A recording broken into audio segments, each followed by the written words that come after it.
सर्वे सन्तु निरामया, सर्वे भद्राणि पश्यन्तु, मा कश्चित् दुःखभाग् भवेत्। द्यौः शान्तिः शान्तिः, अन्तरिक्ष शान्तिः शान्तिः, पृथिवी शान्तिः शान्तिः, आपः शान्तिः शान्तिः, ओषधयः शान्तिः शान्तिः, वनस्पतयः शान्तिः शान्तिः, विश्वे देवाः शान्तिः, कामः शान्तिः शान्तिः, क्रोधः शान्तिः शान्तिः, ब्रह्म शान्तिः शान्तिः, सर्वः शान्तिः शान्तिः, शान्तिरेव शान्तिः शान्तिः, साम शान्तिरेधि। यतो यत समीहसे ततो नु अभयं कुरु, शन्नः कुरु प्रजाभ्यो भयं न पशुभ्यः। सुशान्तिर्भवतु सुशान्तिर्भवतु सुशान्तिर्भवतु।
द्वार खोलो।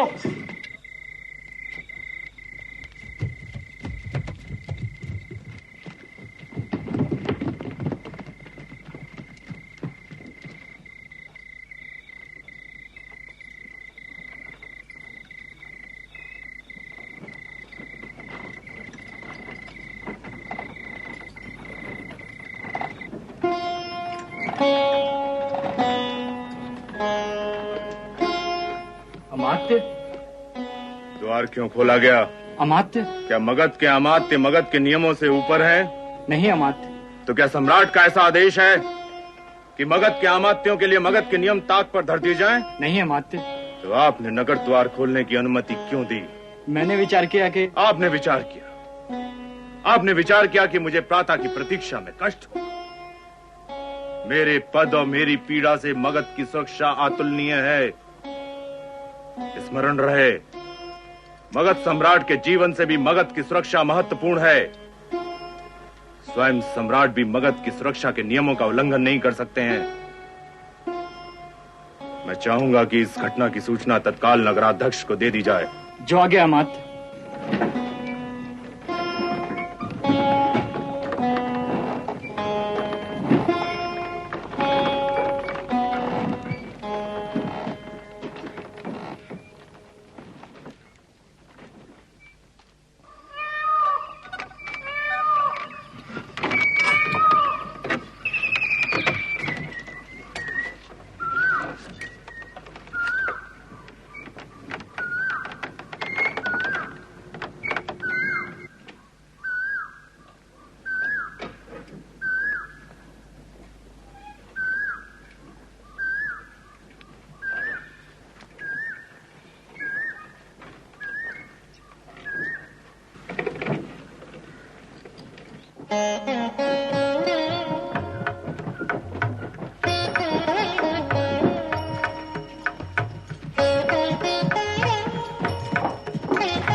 सभा में भाग लेने आए हुए सभी स्नातक व ब्रह्मचारी अंतःपाल को अपनी अभिज्ञान मुद्रा दिखा सीधे नगर में प्रवेश कर सकते हैं।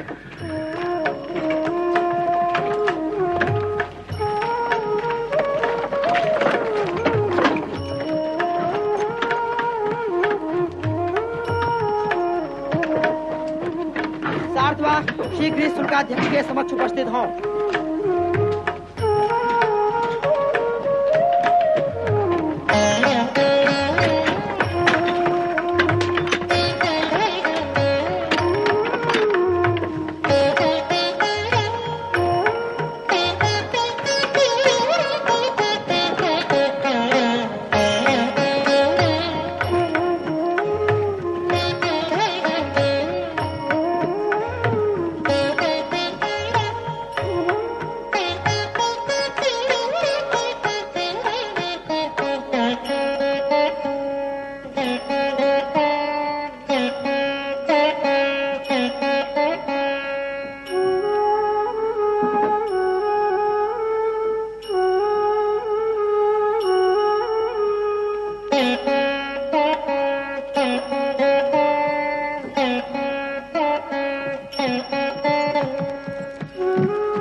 स्नातक, तुम्हारे अभिज्ञान मुद्रा।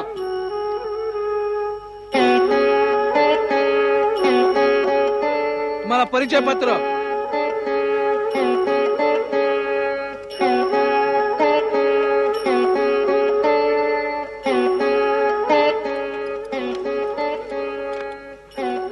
विष्णुगुप्त, तक्षशिला निवासी हो, अब जा सकते हो।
पागल हो गया है क्या? तू बोलता क्यों नहीं? तेरे पति को धननंद के सिपाही उठा ले गए। मुझे तुझ पर विश्वास नहीं हो रहा है विष्णु। सत्य बड़ा कठोर होता है माँ। पर तेरे पिता जीवित भी तो हो सकते हैं। तू भी भ्रम में जीना चाहती है, उसी भ्रम में जिसमें तेरा पति जीता था कि मगध के लोग उसकी सहायता को आएंगे। अगर तेरा पति जीवित भी है तो उसे रोज थोड़ा थोड़ा मारा जाएगा। विष्णु, अग्नि को समर्पित करने के पश्चात अपवित्र भी पवित्र हो जाता है। तू अपने भीतर साधना की अग्नि को जन्म देना, जलना, ज्ञान की साधना में जलना। सूरज न सही, दीपक तो जरूर बनना।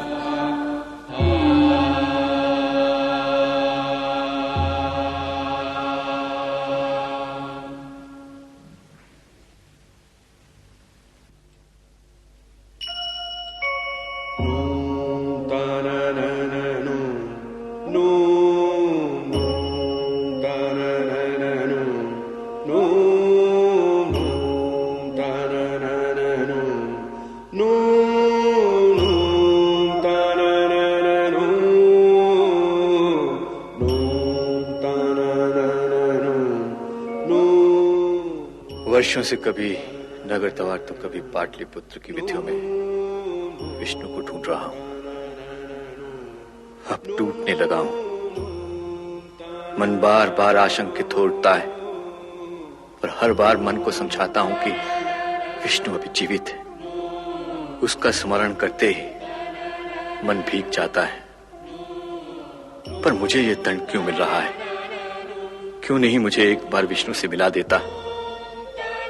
अब अपने जीवन पर विश्वास नहीं रहा। मेरी सहायता कर। पाटलिपुत्र छोड़ने का आदेश नहीं है मुझे।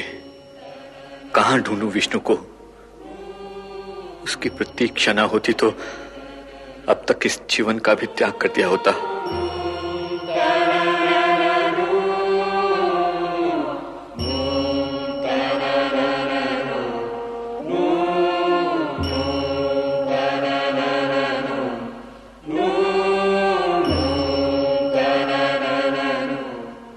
जहां भी है विष्णु, भेज दे उसे, भेज दे। एक बार, सिर्फ एक बार, उसे एक बार देख लूं तो फिर आसानी से अपने प्राण त्याग सकता हूं।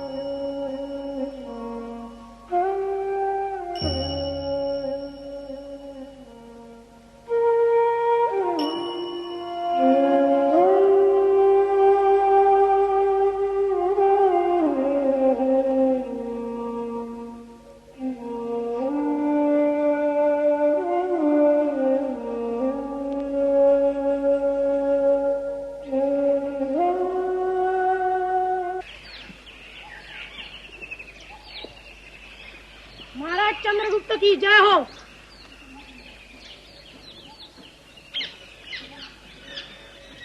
इसका अपराध क्या है? इसने पर्णहट के नागरिकों पर आक्रमण कर उन्हें लूटने का प्रयास किया है।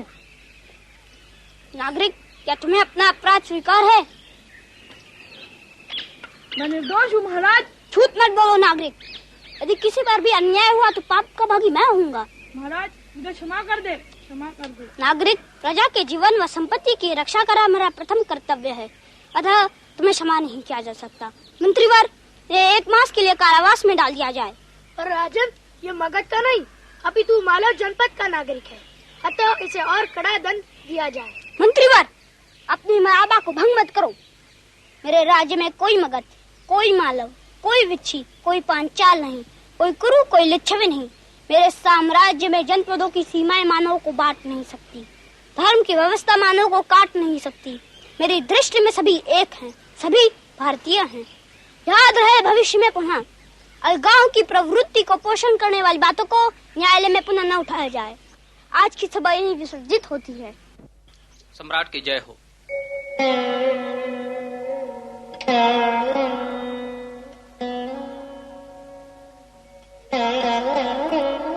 राजन, अलगाव की भावना तो भिन्न भिन्न जनपदों के नागरिकों के मानस में बहुत गहरे बैठी है राजन। उसे कैसे दूर किया जा सकता है? जनपदों की सीमा रेखा मिटाकर। सीमा रेखा मानव ही तो खींचता है राजन। अलगाव की भावना को तो उसके मस्तिष्क से उखाड़ फेंकना है, पर वह कैसे संभव है? अभी तो मैं अज्ञानी हूँ देव। पर विनयी हो। क्या नाम है तुम्हारा? चंद्रगुप्त। और तुम्हारे आचार्य का? बोलते क्यों नहीं? मेरा कोई आचार्य नहीं देव। क्यों? सभी कहते हैं मैं हीन कुल का हूँ, गाय बकरियां चराता हूँ ना। मैं पढ़ना चाहता था, पर सभी ने मुझे धुतकार दिया, अपने द्वार पर खड़ा तक रहने नहीं दिया। मैंने उनसे बहुत कहा कि मैं उनके द्वार दूर बैठ के ही पाठों को सुनूंगा, पर हर जगह मुझे अपमान ही मिला। मैं इतिहास की पुनरावृत्ति नहीं होने दूंगा एकलव्य। चंद्रगुप्त, तू अपने साथ बहुत सारी संभावनाएं लाया है, मैं उन संभावनाओं को नष्ट नहीं होने दूंगा। आज से तेरा आचार्य मैं हूं। उत्तिष्ठ भारत। चंद्रगुप्त, मेरी माता मुझे पुकार रही है, मैं आपसे कल मिलूंगा। मैं बंधागार में ठहरा हूं चंद्रगुप्त। हरि ओम हरि ओम। गणानात्वा गणपतिग्वं हवामहे प्रियानान्त्वा प्रियपतिग्वं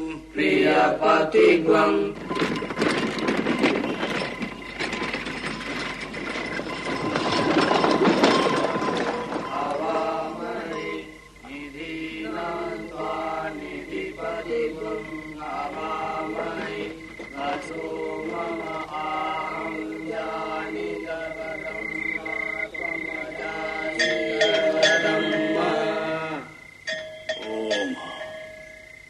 पूर्णेंदु, देखो बाहर अमात्य राक्षस मेरी आज्ञा की प्रतीक्षा कर रहे हैं। उन्हें आदर पूर्वक यहाँ ले आओ।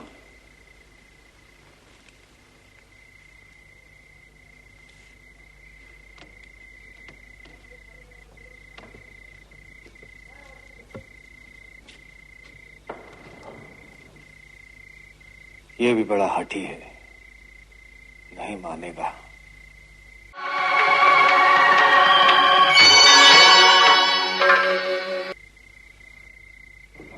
अब तुम सब विश्राम करो।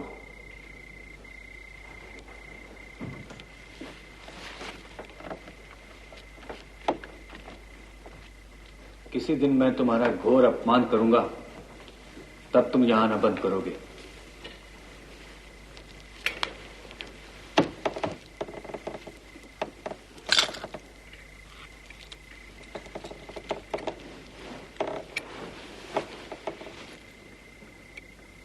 दुष्टों की रक्षा करने वालों को क्या आशीर्वाद दूं? आयुष्मान भवा।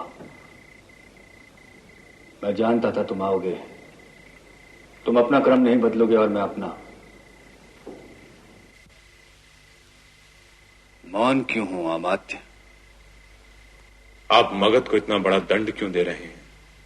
अमात्य, इसी प्रकार प्रत्येक वर्ष तुम मुझे शब्दों से रिझाने का प्रयास करते हो और मैं एक ही उत्तर देता हूं। फिर भी मुझे तुमसे दो बातें करना अच्छा लगता है। मगध के प्रति तुम्हारी निष्ठा के कारण ही तुम मुझे प्रिय हो। अन्यथा मैं दुष्टों की रक्षा करने वाले के अमंगल की कामना करता। फिर तुझे सुझाव देता हूं, छोड़ दो नंद परिवार को। दुष्टों की सेवा करने से कभी तुम्हारा भी घोर अपमान होगा। अमात्य। हाँ आर्य। मगध में कोई भूखा तो नहीं रहता है ना? नहीं आर्य। स्त्रियों, शिशुओं व निर्दोष जनों की रक्षा तो होती है ना? हाँ आर्य। ब्रह्मचारियों को भिक्षा तो मिलती है ना? हाँ आर्य। मगध के आचार्य अपने दायित्व का निर्वाह ठीक से तो कर पा रहे हैं ना? हाँ आर्य। नागरिकों को उपासना की स्वतंत्रता है? हाँ आर्य। नागरिकों का चरित्र एवं आचरण शुद्ध है? सम्राट का आचरण शुद्ध है? आर्य कल ज्ञान सभा में आए तो मुझे अति प्रसन्नता होगी। तुम मुझ पर अप्रसन्न हो लो अमात्य, पर मैं जहां नंद हो वहां नहीं आऊंगा। आर्य हो। बस, अब और तर्क नहीं। तुम यूं ही बैठे रहो मौन। तुम बोलोगे तो मैं क्रोधित होऊंगा।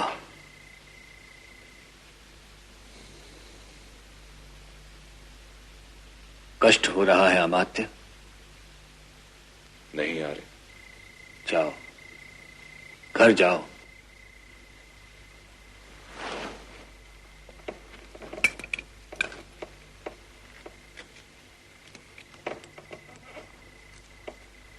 सुनो अमात्य, मगध को संभालना और ध्यान में रहे किसी विद्वान का नंद के हाथों अपमान ना हो।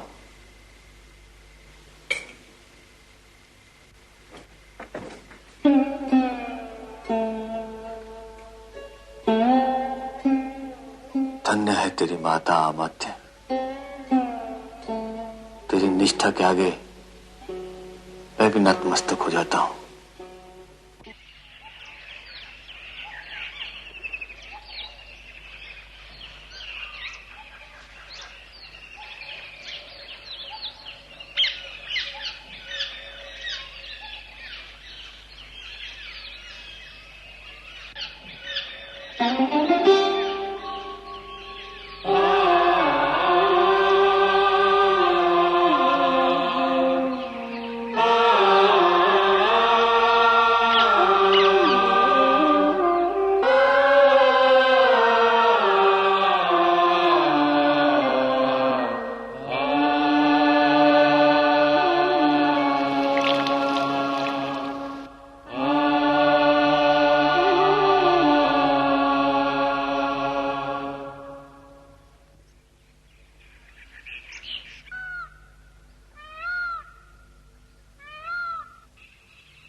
प्रणाम अमात्य। प्रणाम।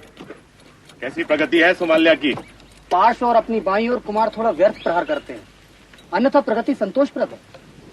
कालजयी कुमार को लेकर राजभवन पहुंचे। जो आगे।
कंटक ने मुझे आहत किया था, इसलिए इन्हें समूल नष्ट कर रहा हूँ। बहुत पीड़ा हुई होगी। तथापि अग्नि पर दौड़ सकता हूँ, पर किसी निर्दोष को यह आहत कर सके या मैं नहीं सह सकता। कांटों से भी कहीं गुना अधिक पीड़ादायी वस्तुएं और भी तो है आचार्य। जो भी निर्दोष के लिए पीड़ादायी व अनर्थकारी हो, उसे नष्ट करना ही चाहिए, उसे नष्ट होना ही चाहिए। चंद्रगुप्त, इस मट्ठे के कारण थोड़ी ही देर में चींटियों के झुंड यहाँ आएंगे और ये समस्त कंटक समूल नष्ट हो जाएंगे। चलो। आचार्य, क्या बात ज्ञान सभा में नहीं जाएंगे? आज तो वहाँ बुद्धि और शक्ति का समन्वय होने वाला है। अवश्य जाऊंगा।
सदाधार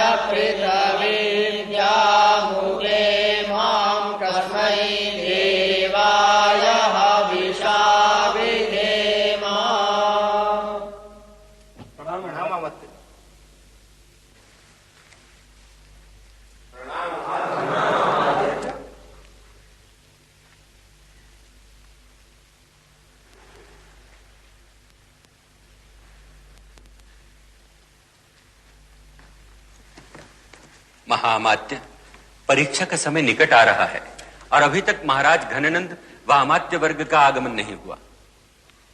मैं अभी देखता हूं।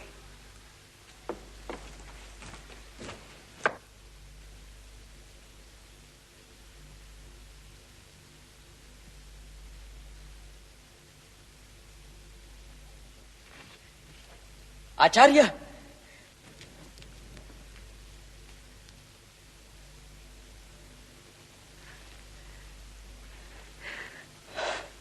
मां भारती व मां सरस्वती तुम्हारा कल्याण करे।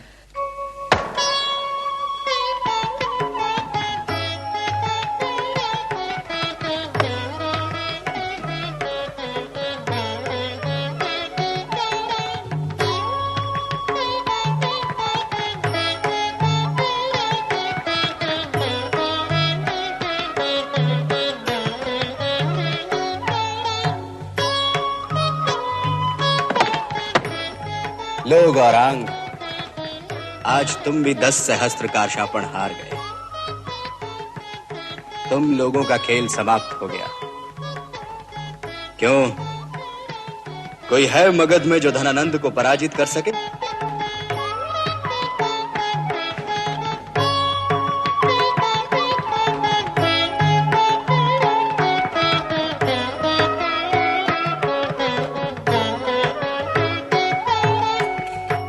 देव। आओ अमात्य, कैसे हैं तुम्हारे ये साथी? एक भी ढंग से चलना नहीं जानते। और इस विचक्षणा और इसकी सखियों को देखो, ये चतुरंग के खेल में मुझ पे विजय पाना चाहती है, जबकि मैं इससे कहता हूं कि मैं इसके सम्मुख हार चुका हूं। महाराज, ज्ञान सभा में दूसरे जनपद से आए हुए सभी स्नातक विद्वान व मगध के नागरिक आपकी परीक्षा कर रहे हैं। फिर वही ज्ञान सभा, फिर तुम वहां नीतियों की बात करोगे और वे स्नातक नीतियों के खोखले आदर्शों को मुझ पे थोपने का प्रयास करेंगे। और जो स्नातक सबसे अधिक श्रेष्ठ जीवन मूल्यों, परंपराओं और विचारों को व्यवहार में लाने की बात करेगा, उसे तुम मगध के राजकुल के किसी बड़े पद पे आसीन कर दोगे। बस जाओ, उनसे तुम ही निपटो। और महाराज से पहले आप सबको सभा भवन में पहुंचना है। मगध के अमात्यों को उनके कर्तव्य का बोध कराऊं, इतने अबोध नहीं है वे। जाइए आप लोग।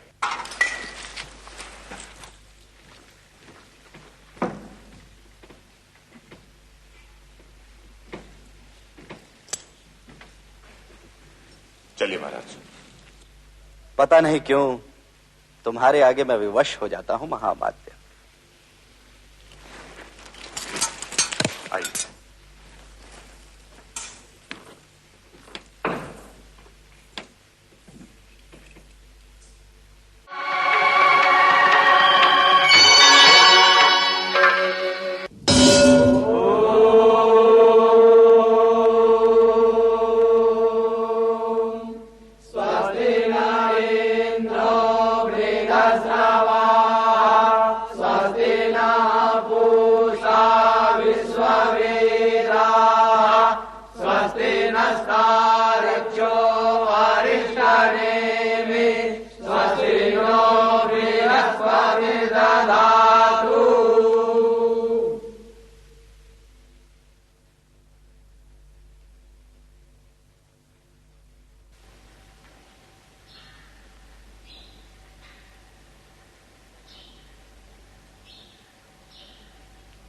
आज भिक्षुकों की तो भीड़ लगी है महाअमात्य।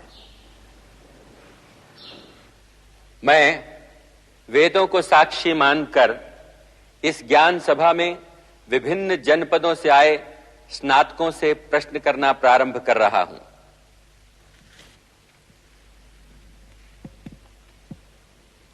मैं आलोक, काशी जनपद का निवासी, आचार्य पिनाक पाणी का शिष्य, सभा को प्रणाम करता हूं। धर्म और अर्थ का स्रोत क्या है? धर्म और अर्थ का स्रोत राज्य है। प्रमाण? नमोस्तु राज्य वृक्षाय षड्गुण्याय प्रसाखिने सभादि चारु पुण्याय त्रिवर्ग फलदायिने। राज्य का मूल क्या है? राज्य का मूल राजा है। राजा, मंत्री परिषद, सेनापति, सैनिक, प्रजा और देश का परस्पर संबंध क्या है?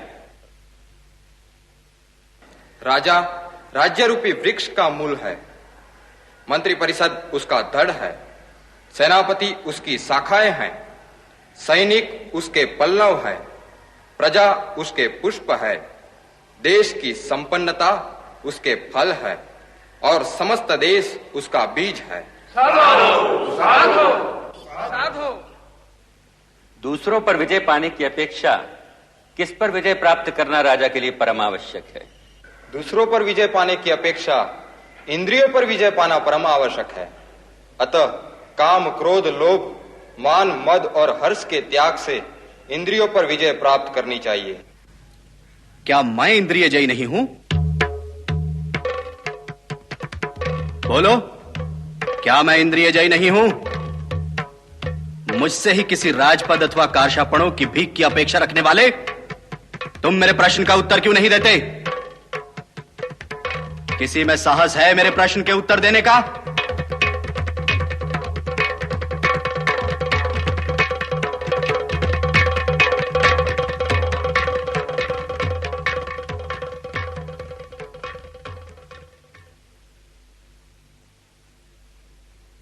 नाम? अग्निवेश। जनपद? तक्षशिला। आचार्य?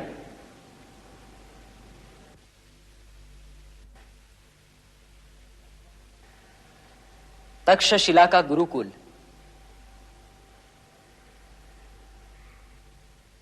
आचार्य वररुचि ने भी तक्षशिला के गुरुकुल में शिक्षा प्राप्त की है। सबसे बड़ा शत्रु? अहंकार। निर्धन का धन? विद्या। सत्पुरुष कौन है? जो परोपकार के लिए आगे बढ़े वही सत्पुरुष है। स्त्री का आभूषण? लज्जा। सबसे बड़ा वीर कौन है? दानवीर।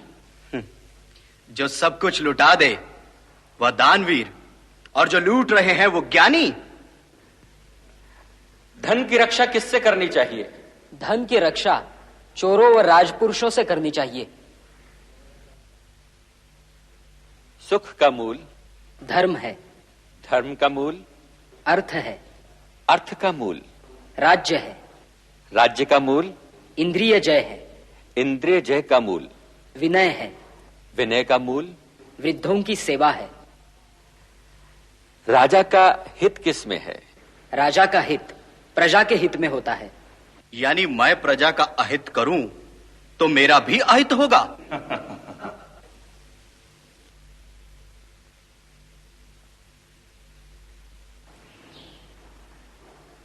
हां। तो क्या तुम्हारे शास्त्रों के आगे मेरा सामर्थ्य कुछ भी नहीं? नहीं।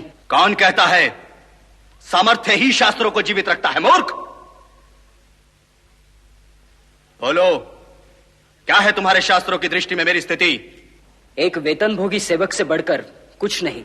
तो मैं यहां बैठे लोगों का सेवक हूं? उत्तर दे मूर्ख!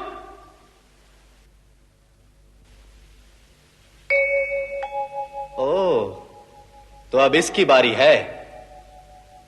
ब्राह्मण, तू नहीं मांगेगा भिक्षा?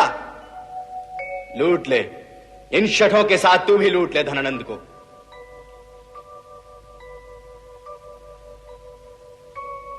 क्यों ब्राह्मण, तू शास्त्रों की चर्चा नहीं करेगा? किसी राजपद अथवा धन के लिए धनानंद के आगे हाथ नहीं पसारेगा? मेरा धन ज्ञान है धनानंद, और मेरे ज्ञान में शक्ति रही तो मैं अपना पोषण कर सकने वाले सम्राटों का निर्माण कर लूंगा। मुझे धन अथवा राजपद की कोई लालसा नहीं। एक साधारण भिक्षुक ब्राह्मण और इतना अहंकार? शिक्षक साधारण नहीं होता धनानंद, प्रलय व निर्माण दोनों उसकी गोद में खेलते हैं। तो क्यों आया था तू यहां? सोचा था पाटलिपुत्र में ज्ञान के प्रकाश को देखूंगा, पर देख रहा हूं कि ज्ञान के सूर्य को राहु ग्रस रहा है। तो वो राहु मैं हूं। निकालो इस ब्राह्मण को यहां से। मैं कुत्ता नहीं हूं धनानंद, जिस स्वामी की ठोकरें खाने के बाद भी उसके तलवे को चाटे। ब्राह्मण अवध है। जो हाथों में तलवार थमाना जानते हैं वे अपनी रक्षा करना भी जानते हैं। मैं किसी के रक्त का पैसा नहीं।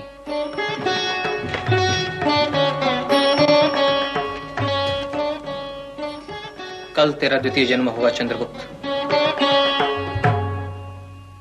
अभयं द्यावा पृथिवी इहास्तु नो भयं सोमः सविता न कृणोतु। अभयं नोऽस्तुर्वन्तरिक्षं सप्तऋषीणां च हविषा भयं नो अस्तु। अभयं द्यावा पृथिवी इहास्तु नो भयं सोमः सविता न कृणोतु। अभयं नोऽस्तुर्वन्तरिक्षं सप्तऋषीणां च हविषा भयं नो अस्तु। अभयं द्यावा पृथिवी इहास्तु नो भयं सोमः सविता न कृणोतु। अभयं नोऽस्तुर्वन्तरिक्षं सप्तऋषीणां च हविषा भयं नो अस्तु। अभयं द्यावा पृथिवी इहास्तु नो भयं सोमः सविता न कृणोतु। अभयं नोऽस्तुर्वन्तरिक्षं सप्तऋषीणां च हविषा भयं नो अस्तु। अभयं द्यावा पृथिवी इहास्तु नो भयं सोमः सविता न कृणोतु। अभयं नोऽस्तुर्वन्तरिक्षं सप्तऋषीणां